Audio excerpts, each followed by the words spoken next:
Y'all know it. Right back at you for the live. Vibing out right now. Really exciting episode about the military and mental health. So just vibe with me until Mr. McMillan comes on. Any questions you guys have, put them in the box. Mental health, military, all that. So just vibe with me. Truck to the plane, to the truck to the hotel lobby. Me, I go through underground garages, presidential suites on deposit, elevator up. Any questions you have about mental health and the military, we're going to be here to answer all that today.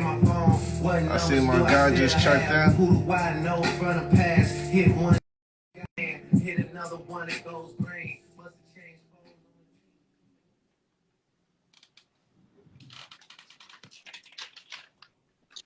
Yes, sir. Yes, sir. What's up, man? Looking good. What's up, good brother? Hey, I'm good. I'm good. Too, I appreciate that. No question. No question. What's the audio sounding like? I don't want to be on my Teddy Riley. You know what I mean? Nah, you sounded good. You sounded good. You clear. Good. All right. Yeah.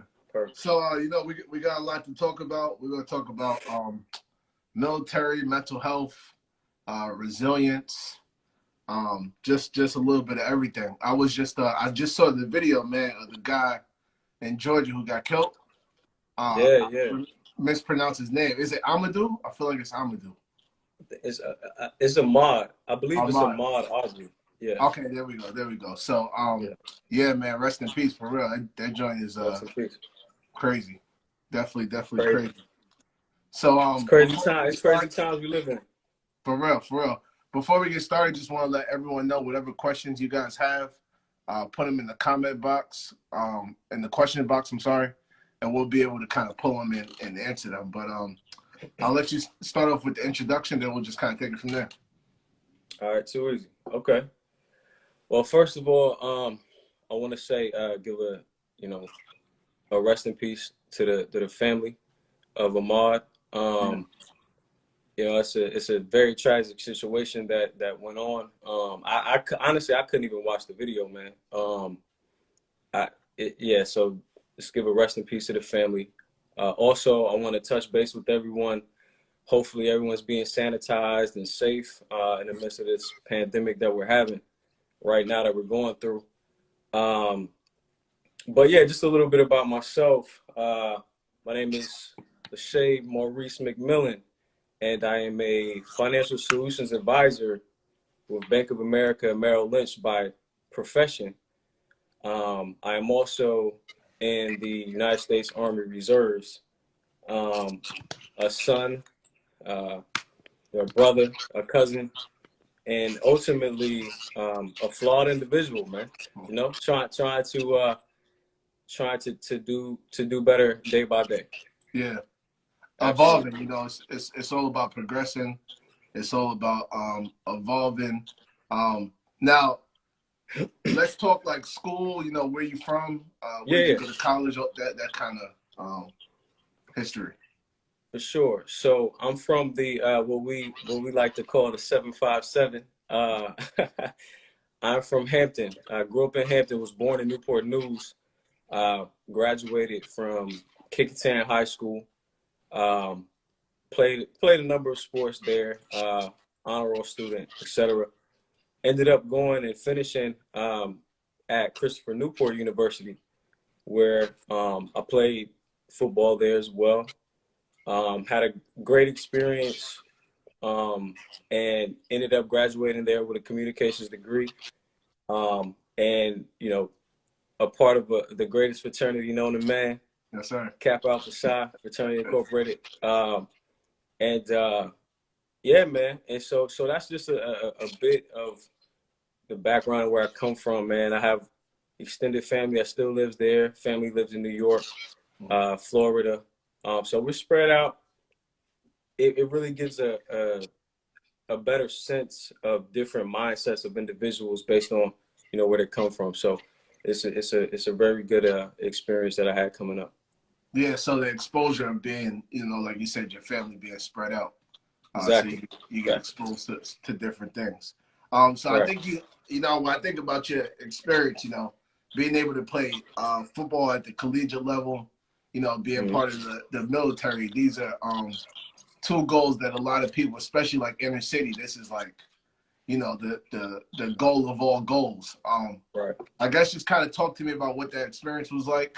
And before you get to that, if anyone has any questions, please put them in the comments. I'm drinking tea. What you drinking? Coffee or tea? I'm drinking coffee. You drinking coffee? Okay, I got the black tea.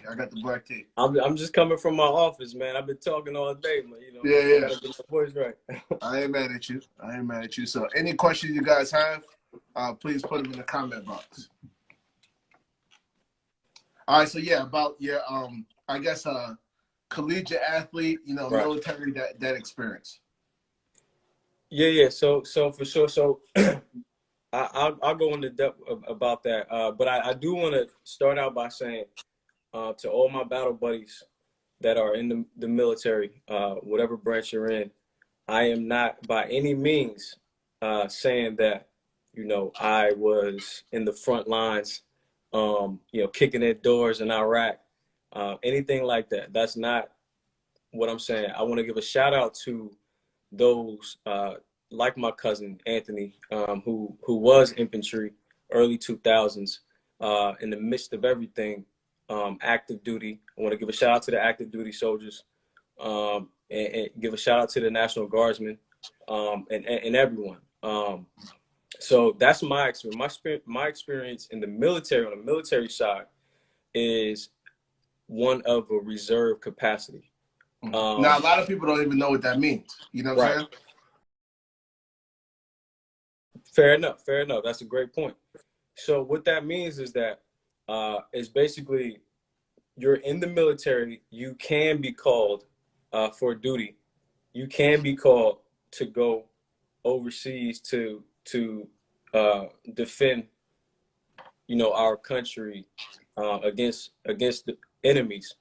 But typically, your duty is 1 weekend a month, and then 2 weeks in the summertime, getting prepared for anything that you're called to do. Now, if you want to know, do you want to know about the process of how you get to that point, or how did you want to? I guess the overall with reserves. So let's talk about, like, I guess, active duty versus reserves versus contractors. Because a lot of people, they think military, you know, they thinking, like you said, kicking in the door, you running infantry. But it's a lot more complex than that. It's a lot more complex than that. You have, you know, your different military occupations that you could be a part of. It's similar, I mean, just like any job, right? But then you have your combat units that. Hold on, my fault, LS. Craven Raven. So we're talking about mental health, we're talking about the military, and we're talking about resilience. So any question you guys have, feel free to put them in the comment box. See, someone dropped a question already. But yeah, go ahead. And then we'll get the questions in a few. No, so you have different capacities, right? You have your admin, people that handle the paperwork. You have your people who handle equipment. And like I said, you have your combat units as well. I'm a part of a transportation unit that deals mainly with logistics. So we you know, in my MOS, we route things, right? We track cargo and packs. Our packs means passengers. So we track that, and we, you know, route from where you want to go to where you are. So we put everything together with regard to the logistical plan that, you know, that we have as far as our mission is concerned. Now, I think what you were kind of touching on in the beginning, as far as how that ties into what people look at in the inner city, where they want to go to the military, or whether they want to, you know, play collegiate football or basketball, whatever the case may be. Right. You know, I would say this: if you decide to join on a military capacity, you have to understand that the military has the possibility of taking a lot out of you, right? So you want to make sure that you have a plan. You want to make sure that you go in knowing exactly what you want from the military, because you could quite possibly lose your life if you get called for duty. Mm-hmm. And that's something that is very serious. And I don't think a lot of people think about that going in. They think about, you know, the the you know, the cars, whatever you can purchase. You know what I'm saying? Right, right. That's really what they think about. But you have to have a plan. Raven did the military effect. No. That's what I see. I think you missed. See, Raven was a part of my unit. She got out. I think she got out of the military. But Okay. that's what I touched on in the beginning, right? Okay. And my Well, and let my me ask you this. Let me ask you this because I think she yeah brings up a good point. yeah So right now we're in the pandemic. You know, this term essential worker is a right buzzword. You know, right in the military, whether you're contracted or, you know, on duty, you having to uproot and, you know, go live in another country that, you know, yeah is heavy on the whether it's combat, whether it's just, you know, military presence, yeah that can have lasting effects on people, you know. right. So I guess what are some outside of yourself, what are some things that you see for like the mental wellness side? We're not even gonna Yeah, say mental health because that's more like, you know, full blown right. disorders, but on the mental wellness, people taking care of themselves, that kind of Yeah. stuff. But what are some things you learned? I mean, from again, it's not my personal experience. From what I've seen, I do have relatives who, like I said, did serve active duty in the midst of a lot of dangerous stuff. Mm-hmm. And what I've seen personally, as far as how it affects people, it does have a very lasting impact on people, and it kind of changes their outlook on life. And it kind of gets me to to you know, the point of, and part of the reason why I wanted to and why I'm happy that you allow for me to use your platform to talk about this Oh, kind of stuff is because, you know, it affects people to the point where you have been put in a position where you are surviving, right? mm-hmm. And sometimes people get stuck in a survival mode, in a survival mentality, Mm-hmm. and they never transition back over to living. So for me, you know, there's a major difference between survival and living. And then that ties back to a lot of things that we even experience as Black people in our community, and how we were raised. You know, I'm reading a book right now. It's called Post Traumatic Slave Syndrome, Okay. and she talks about that. She says that slavery has, you know, gave us a mindset of survival, and we don't live. Mm-hmm. Right now, I'm not directly quoting her. You But know, that's the premise of what she's but saying. Yeah, that's the yeah. premise of what she's saying. Now, what I can speak to is my experience as a contractor. And you asked about that. You kind of touched on that. My experience as a contractor with KBR as a logistics coordinator. And when I was overseas and I was in Iraq, and there were some things that I saw, and some instances where, you know, when you hear some loud fireworks today, it does bring you back to that situation. Right. And for me, it does affect in a major way, man. In a major way that a lot of people don't really want to talk about because you don't have anybody who can relate, honestly. Mm-hmm. So And now I think that's what I've seen. I think you right on, like you said, with the so on the therapy side they call it Maslow's hierarchy. So it's like you have Right. to have like your basic needs before you can like fulfill like value and even goal setting and things like that. So I think with the post traumatic slave syndrome, as well as like the, you know, the combat that people are exposed to, Right. it kind of removes that first layer. So if that first layer is not solid, you really can't continue to build on it. So I think that's Absolutely. a real good point. So let's shift gears a little bit. Somebody had a question. Let's see what the questions are. Like I said, anybody with any questions, put Yeah, them man. in Shoot there. the questions, man. No stupid questions. So I'm gonna turn the comments off. and then whatever questions you guys have, just put them in the thing. So this looks like one for me. Any tips on focusing methods while navigating ADD or ADHD symptoms? That's a good question. Yeah, yesterday we did live on the importance of like meditation and yoga. So I recommend even like a 5-minute meditation. It tends to increase focus and organization. So that could be like a really small tip that you can use. But if you say you're trying to navigate the symptoms, sounds like you could be needing a diagnosis or trying to see if you have ADD or ADHD. So in that instance, I'll say definitely, speak to a professional. But if you need like, I don't want to say a quick fix, but something on the immediate end, definitely try to do some meditation. So we had Miss Clary on yesterday, and her page is Sagen_Grace. So she does like meditation and yoga and things like that. So that'll be a quick recommendation. But outside this question, so Lachey, what does mental wellness mean to you, or mental health? What do you think that means? That's a very good question. To me, in a nutshell, what it means is how we as human beings rationalize or cope with our reality. Like to in a nutshell, that's what it means to me. Yeah. What does it mean to you?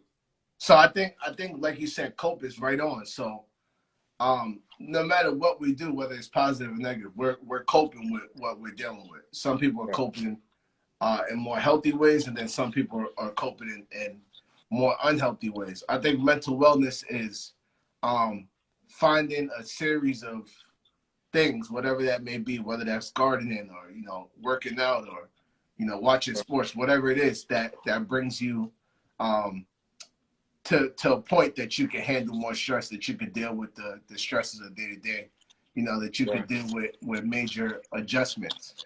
And speaking about adjustments, so they say it takes like 21 days to either develop a habit or break a habit. I forgot, but I know it's 21 days about a habit. I think it's to develop.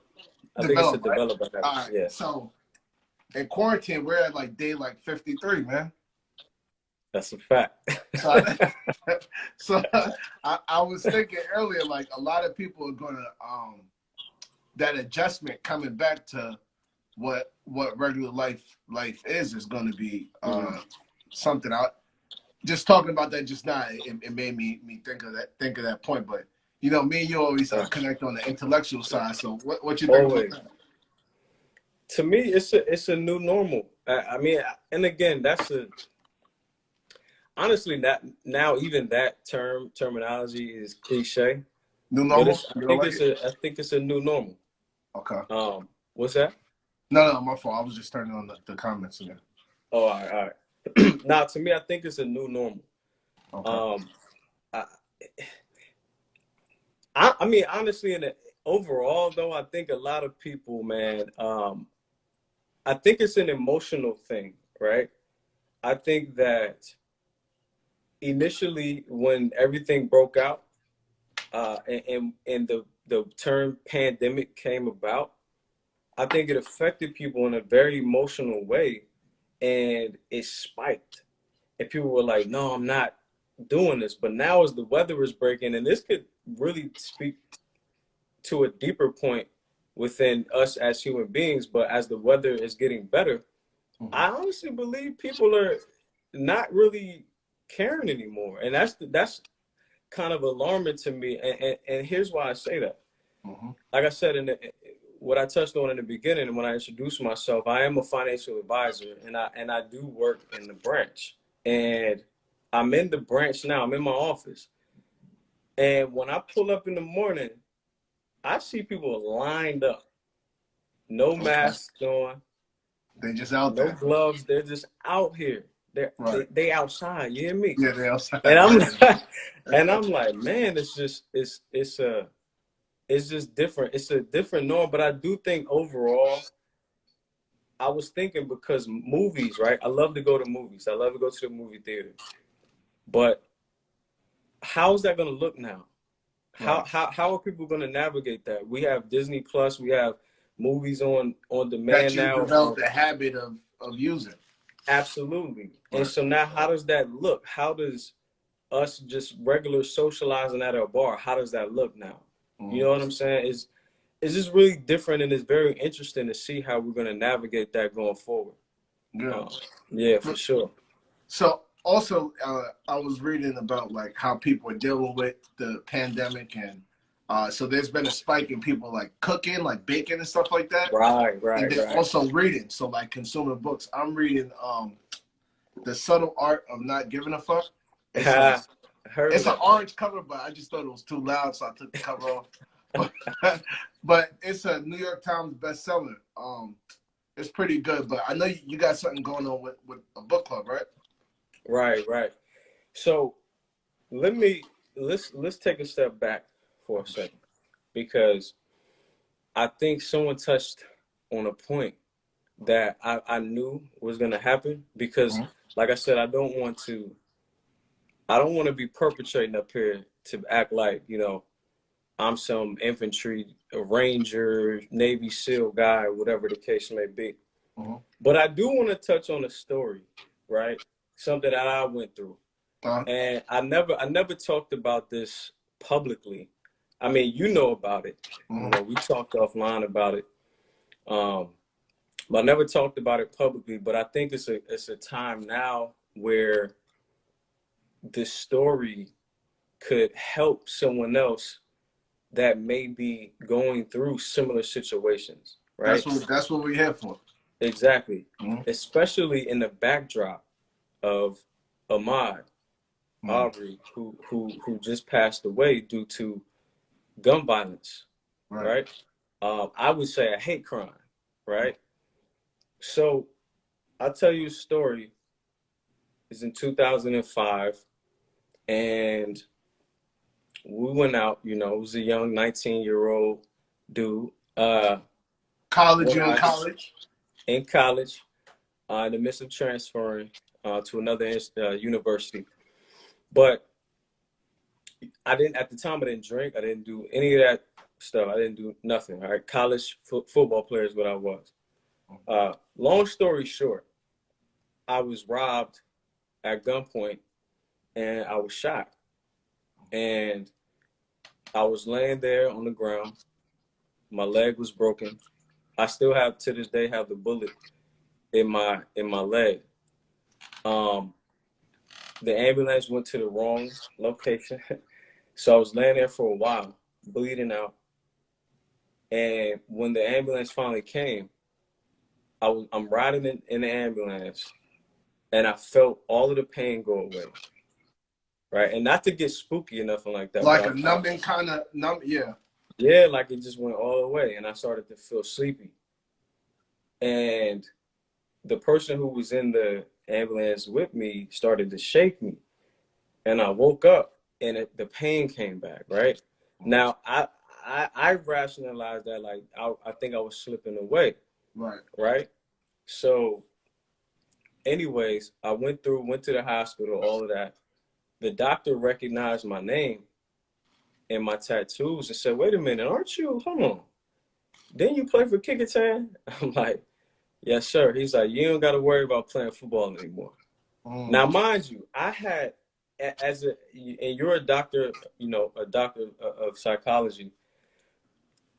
Up until that point, my self-concept was centered around athletics and school.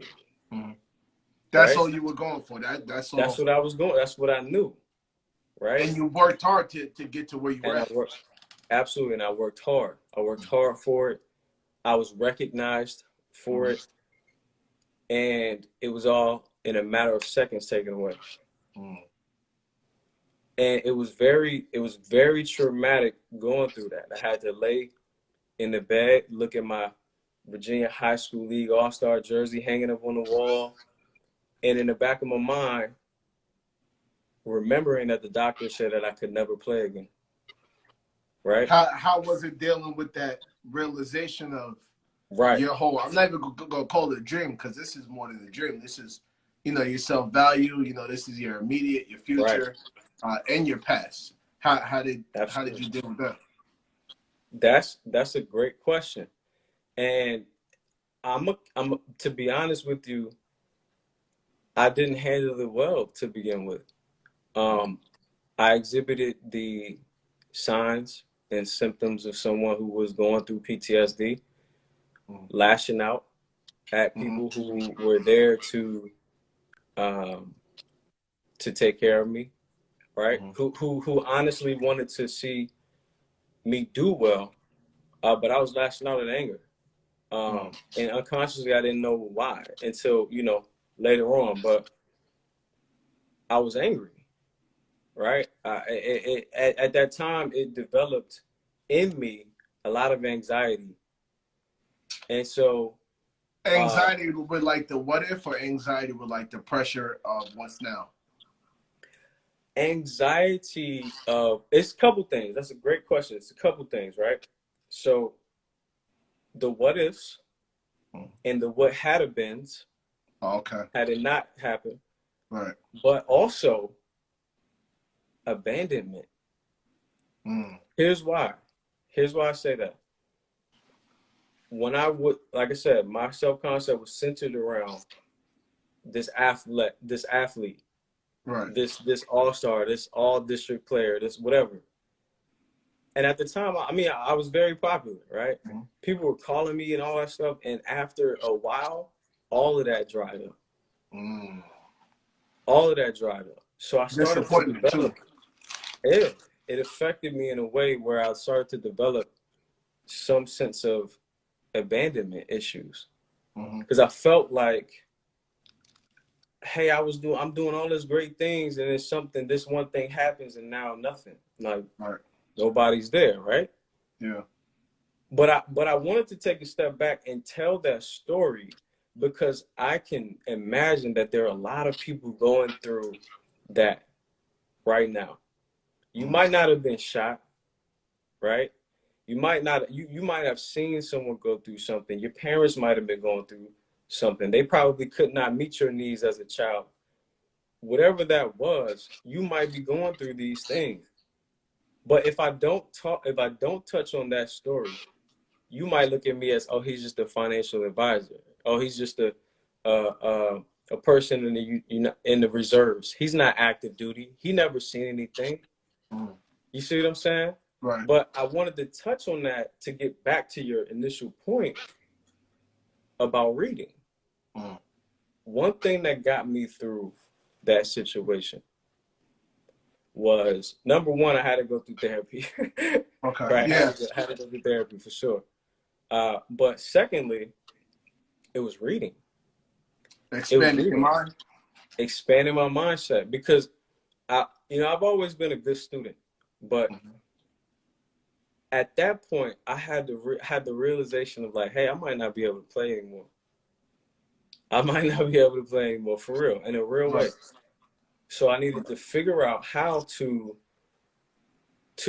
better myself for the long run, right? And I did that by reading.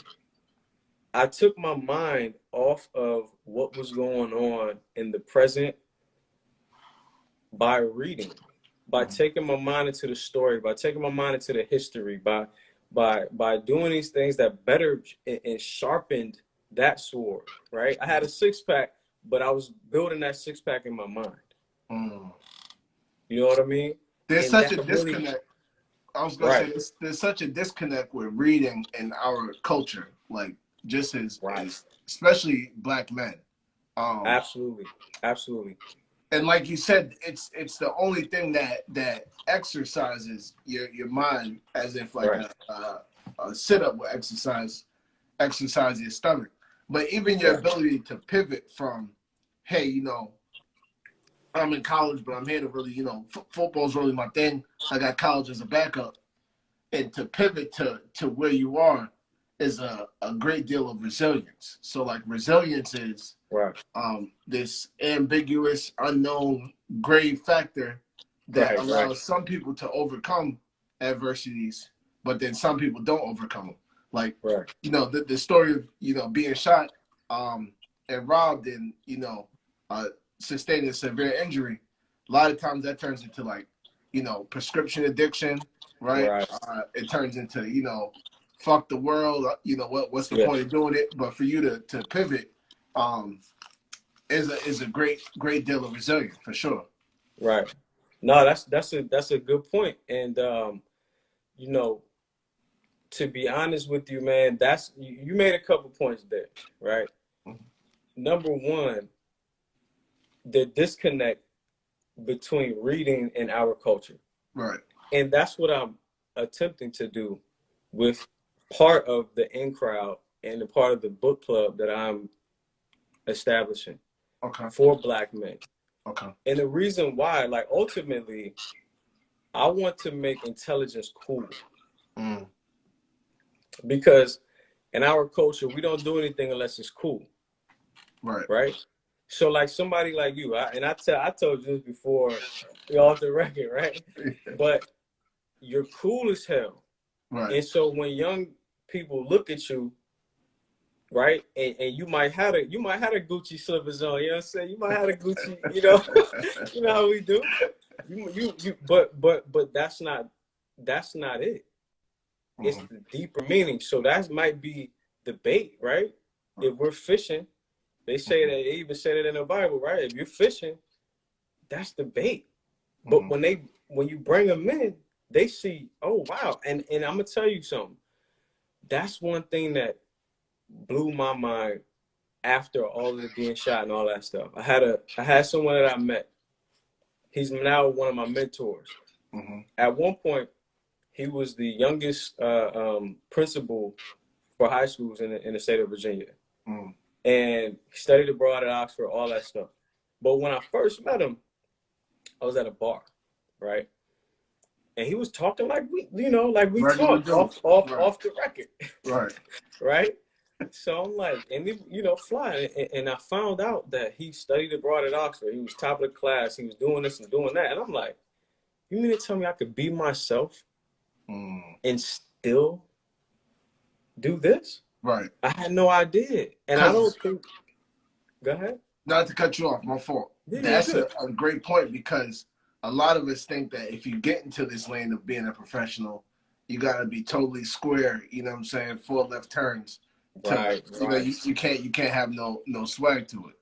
Right. But go ahead.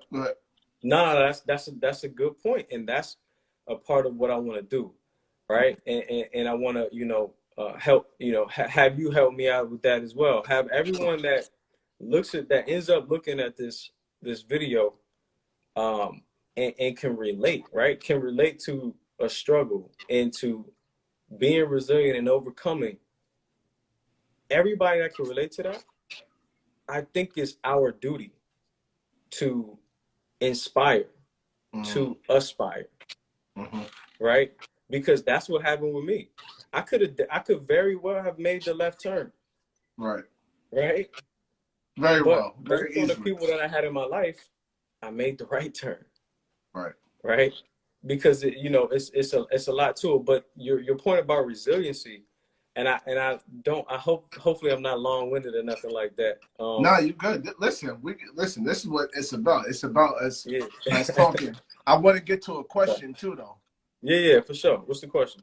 All right, let's go to the question, then we'll finish about resilience. All right, so Miss Clary, first of all, everyone follow Miss Clary. She was on yesterday and did the yoga and meditation, so thanks again. How does that experience show up emotionally or energetically in your body, if at all, and how do you manage? I guess that's being shot. I can't see the it said, how do you manage? Yeah. No, that's a good question. How does that experience show up emotionally? So initially I'll tell you like this. It shows up in anxiety for me, right? And it doesn't have to have anything to do with that particular situation, right? I don't have to be in a situation where I could possibly be shot, right? Any situation where I feel that that pressure, or I feel someone is abandoning, or I feel it could get that way, anxiety comes up. And it's a feeling that you have where it's like you start to either respond to that anxiety with anger, or you respond to that anxiety with be avoiding, Flight or right? fight. Fight or flight. Absolutely. That's how it, but the question, how does it show up emotionally? It shows up in anxiety. It shows up in negative, me being on the negative end of that energetic spectrum in my mind. And so now that I'm aware of it, because before, years ago, I wasn't aware of it. I'm gonna be honest with you. I wasn't aware of it. So I was basically reactionary. That goes back to my point of the book. I was in survival mode. I was in survival mode. So all I knew was to survive. So when something happened, I'm ready to survive by any means necessary. You hear me? Right. I'm going to survive, right? But that's not living. That's not living. That's not living to me, right?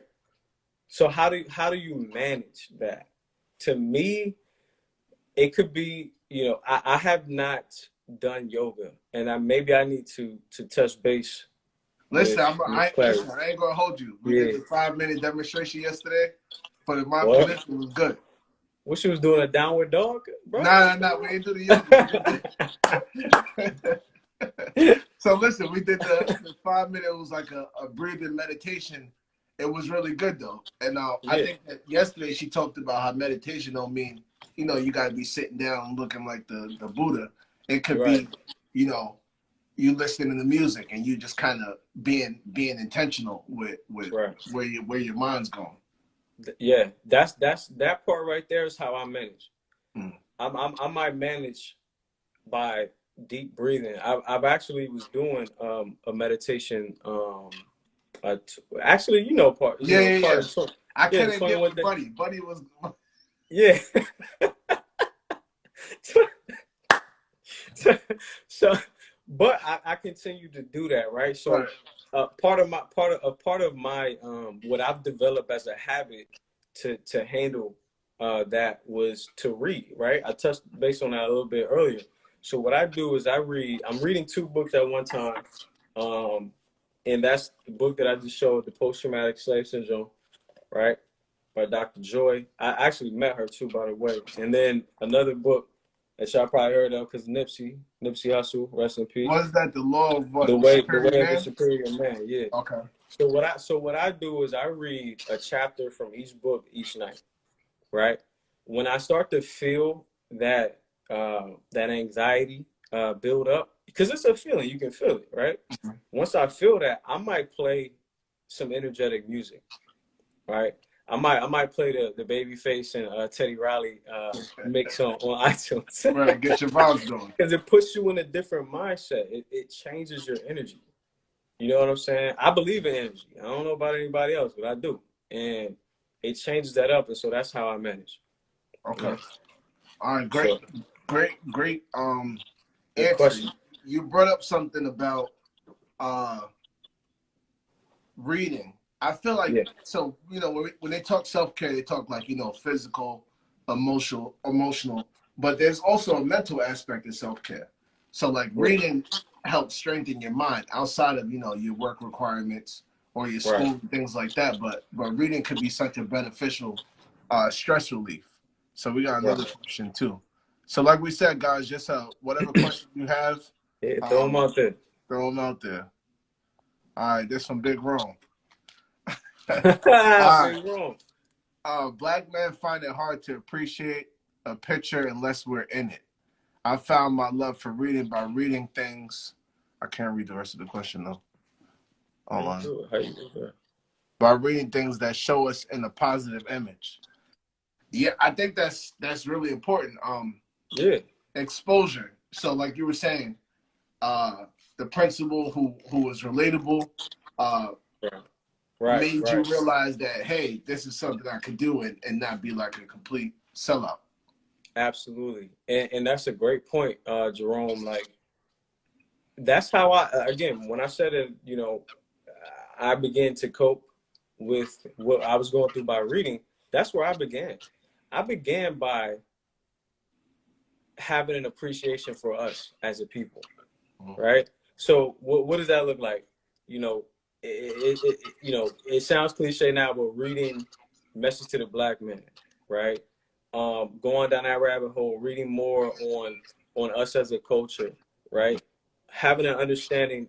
They came before Columbus. Multiple different books and literature that touch base on the fact that we're not just slaves.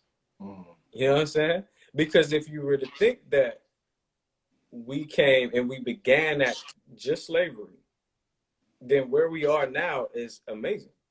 Right. But if you compare that to greatness, then where we are, we have room to get better. Right? And so that's my mindset. My mindset is to grow. My mindset is to be like, wait a minute, I'm trying to be, you know, trying to be king. I'm trying to do what I have to, you know, do to achieve. Right. And so that's where I began with as well, Jerome. So I understand, and that's why I'm saying people like us, right, who have been through things or have not been through things, whatever the case may be, other people can relate. So I think it to be spiritually and mentally criminal if we were to not share our story. Right. If we were to not show the youth that, hey, look, yeah, you're going through that, but look at me. You can do this. Let me help you. Let me show you the way. Let me show you how. So now we're not thinking individualistic. We're thinking group. Right? So, yeah, that's where I began to. I appreciate the question, bro. What's your vision for the book club?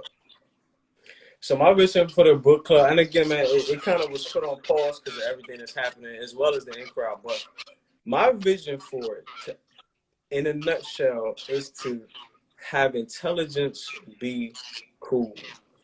That's what I want.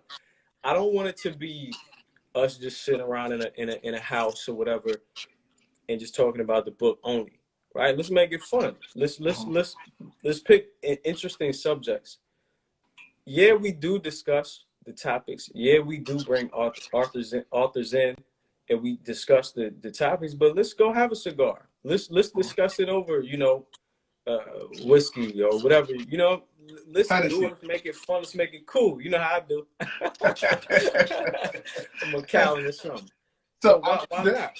The reason I'm asking is because I'm thinking of whenever people try to make like things that are kind of like untraditional, more like culturally. So I'm thinking like, you know, trap and paint, right? They got the trap church and all that. So I don't know if you want to have like a trap book club, but something along those lines. Absolutely. Where you can, you know, take the culture and impact it to where, you know, you're educating the mind too. That's exactly what it is. Yes, sir. That's exactly what it is. We got another question. Speaking of anxiety, what are other methods to deter overthinking outside of meditation? So I got this one. So there's a strategy called decatastrophizing. So with decatastrophizing, what you do is you'll list the event, right? So let's say the event that you're anxious about is, you know, your boyfriend or girlfriend's gonna leave you because, you know, you gained weight over the quarantine or whatever the issue is. Let me pull up the sheet because I don't want to misquote it. But essentially what you'll do is you'll journal about the issue, and you'll be able to realize, is this being led off emotion or is there like actual evidence to back it up? So let me catastrophize. What else do you do? What do you do, LS, to deal with anxiety? So, like I said, I do the deep breathing. For me, that works. I change my mood. I change the surroundings with music and things like that. But I'm gonna be honest with you. I mean, I don't know if you want to touch on you want to go ahead and go, then you come back with the more scientific aspect of it? So I'll just tell her 5 questions to ask herself, and then we'll get to Okay. your All thing. right. So the Yeah. first thing to do is you'll want to write down what you're worried about. The second thing is how likely is it that your worry will come true. So you'll want to give like past examples of whatever the worry is. So how often have they broken up with you in the past because A, B, C, and D? The third question is if your worry does come true, what's the worst that can happen? The fourth question is if your worry does come true, what's most likely to happen? So this isn't like a hey, jump 3 times and you won't be anxious. But actually yourself these questions help you rationalize it more on like the logical side based off of like, our emotions. But go ahead, LS. Nah, I was gonna say something similar to the logical thing, right? So for me, if I can understand or try to have an understanding of why something is happening, I can handle it better, right? So for instance, right, if we're talking about resiliency, resiliency is basically how someone bounces back from adverse situations. That's being resilient. Someone told me this before, and it stuck with me for like 12 years now. He said, and it's so simple. He said, you can't change what you can't control. And I said, that's so simple, but I never really thought. I said, all right, cool, whatever. And I took it in, pause. And then so here's how I look at it, right? Negative emotions stick with us, right? We might have a question. We're like, why does this negativity always stick with me? When I have all this positive stuff going on, why does the one negative thing stick with me, right? Positive things bounce off. From an evolutionary standpoint, that has served us well. Think about it. So if we were to think back to tribal times, right? And we walk up on a watering hole, it's a beautiful watering hole, right? Beautiful. That's the positive. That equals the positive thing. But to the left of that watering hole is a lion. It serves you well to pay attention to that lion. It serves you well to pay attention to that negative thing. And so from an evolutionary standpoint, that has been ingrained. That's an innate response to us. We live in a society now, we live in this thing called civilization where we don't necessarily have to worry about a lion, but our minds are still wired the same. So when we have these negative things that pop up, we respond in anxiety, right? When I found an understanding, when I got an understanding of that, it made me personally, it made me feel better, because when I feel that anxiety build up, I'm like, oh, wait a minute. Like you said, I guess it's decatastrophizing, right? Right. I'm like, wait a minute. This isn't danger. This isn't, I'm going to die. This is what right? It is. This is what it is. Let me identify it. Once I can identify it, then I can move past it. I can better negotiate that situation. So say you have to name it to tame it. There you go. That for me, that works for me. I can't speak to everyone. I think everyone's different based on how you were raised and your everything that makes you up. But that's what works for me. Yeah, whatever your style is, for sure. Right. Looks like we got a couple other questions too. So thank you guys for putting questions in here. We'll definitely get to them. So we did the speaking of anxiety. All right. How often do you practice stillness? So stillness is the sense of being stillness in this sense as absence of external prompts. I think that's a really, really important thing. And I feel like with quarantine, it's kind of forced the nation to take a pause or be still. But I don't think that everyone is mentally able to be there. I know me personally, I don't practice a lot of stillness. I think it's something I need to increase. Right. Like for me, like if I'm trying to be present, I may be like, I may have my planner out, like writing down, I'm real big into like drawing something, ideas like in the middle of the paper and then just kind of writing or freestyling. That helps me kind of get my mind clear. But I think that the practice of stillness is something that definitely needs to be increased. How about you? No, absolutely. I agree. I have just recently increased it. I do try my best every night to practice stillness. If I'm gonna be honest with you, I do, because been going through a couple things recently, a couple transitions, new situations with the professional life and things like that, and that tends to build up anxiety in me. So I've been purposely practicing that nightly. That is a part of the reason why I read a chapter from each book a night, and afterward I relax, even to the point where I have to tell myself to relax, right? Because I do think it's very important. Absolutely. Hold on 1 second. Hold on. I think that's the baby home. Give me 1 second. 1 second, G. Yes, sir.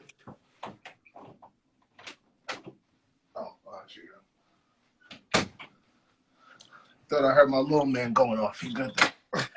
All right. I'll Yes, take sir. care of that. Nah, so yeah, I think that stillness, it's important because in order to be still, it allows you to really reflect on where you are and what you're doing.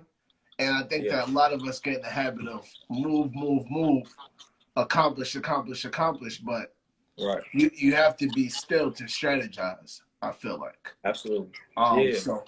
So I think that's definitely something that comes. It's hard, man. Say it one time. Yeah, it's hard. It is hard. We had a so to be transparent with the people, with a few of our fraternity brothers, we had a kind of like a meditation challenge, that kind of thing. Yeah. And I think the biggest thing from yesterday's conversation I learned is that it's more of a preference. So some people prefer, guided meditation, right? Some people may prefer, to do it individually without a guide. Some people may like the music. Some people want to burn the sage.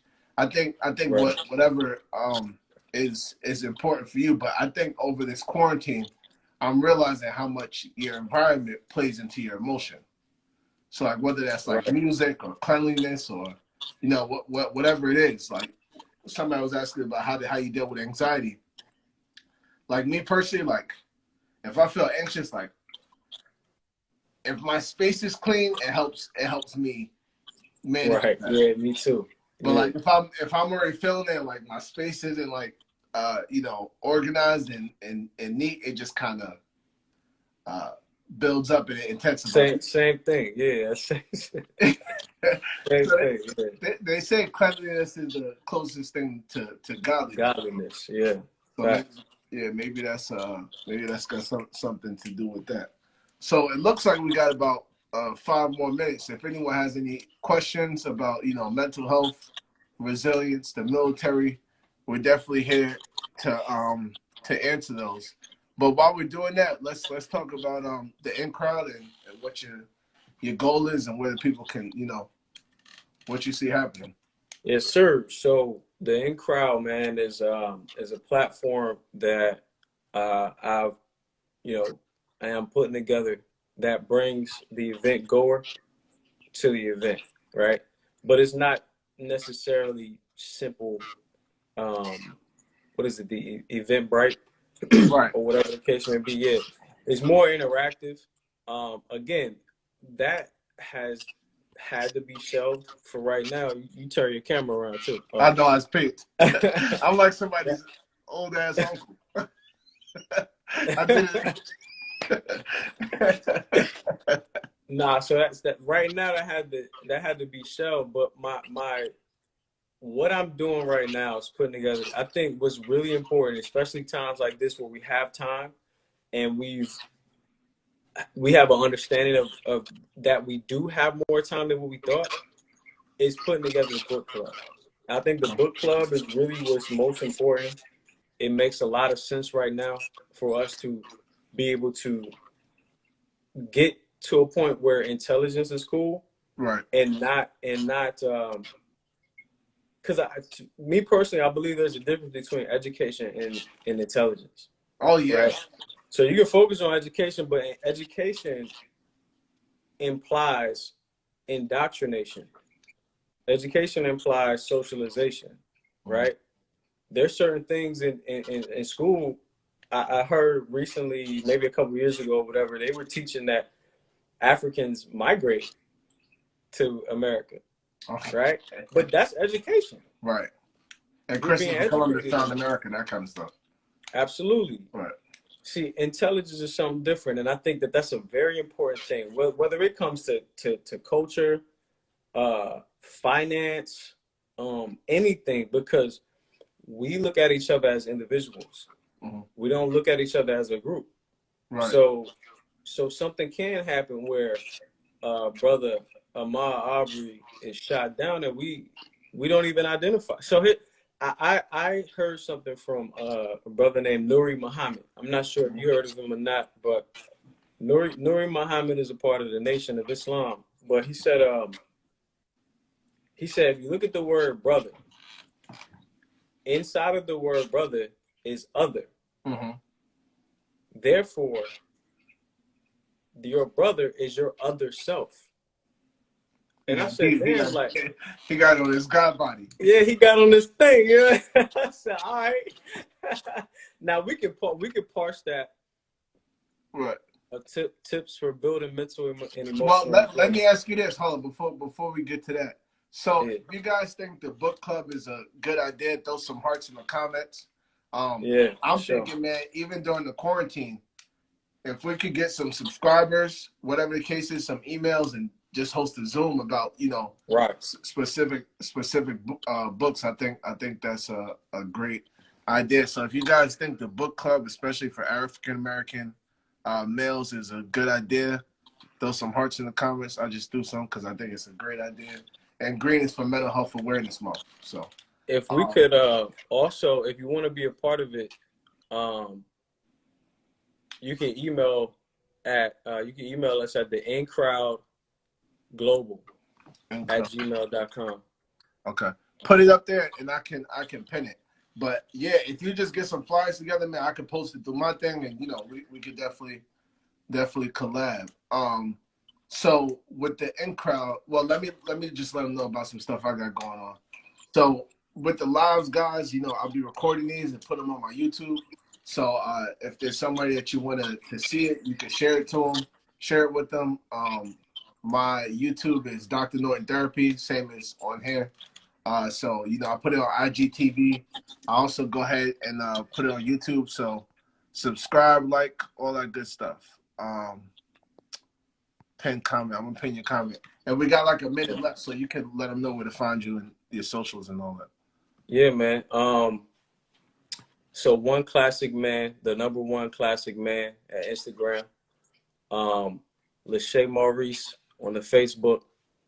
The incrowdglobal@gmail.com. You can email there to see, what's going on if you want to be a part of the book club, or if you know anybody that wants to be a part of it, you can email that. We're putting together, websites and everything like that. That's all under control. Again, with the pandemic and everything that's going on, there's there's some speed bumps going on there. but we're putting it together. Yeah, man, just reach out.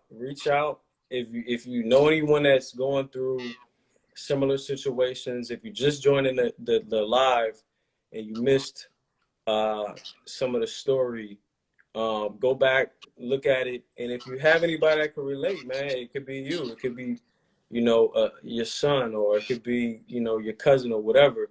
Hit me up. I'm willing to talk about it. I'm willing to share some of my experiences and help if I can.